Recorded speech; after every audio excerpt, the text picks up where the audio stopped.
Les familles qui apprennent à pardonner. Supportez-vous les uns les autres et pardonnez-vous réciproquement, comme le Seigneur vous a pardonné. Colossiens chapitre 3, verset 13. Chaque famille traverse des malentendus, des paroles blessantes et des attitudes blessantes. L'amour chrétien ne signifie pas l'absence de conflit, mais la capacité de pardonner.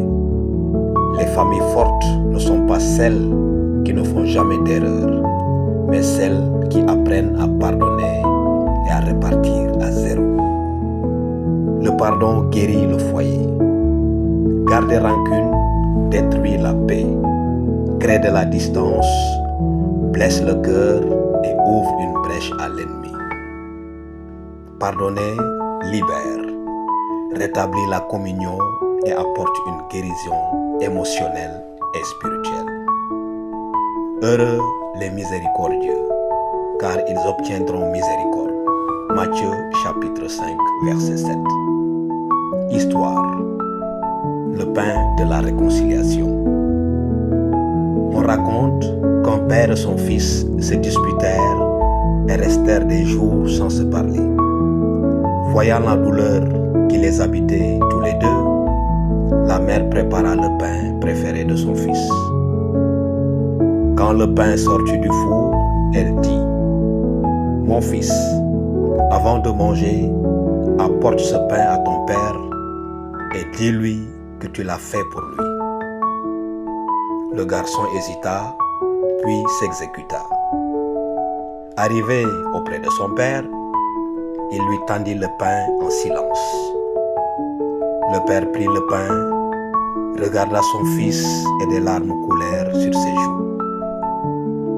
« Mon fils, tu n'as pas fait ce pain, mais c'est l'amour qui t'a réuni et cela me suffit. » Ils s'étreignirent et pleurèrent. Le pain n'était que le chemin du pardon qui guérit les cœurs de la famille. Parfois, un simple geste ouvre la porte à la réconciliation. Un conseiller américain a dit un jour: « Le véritable esprit du pardon doit régner au sein du foyer. Là où règne l'amour, le pardon est possible. » Et il ajoute: «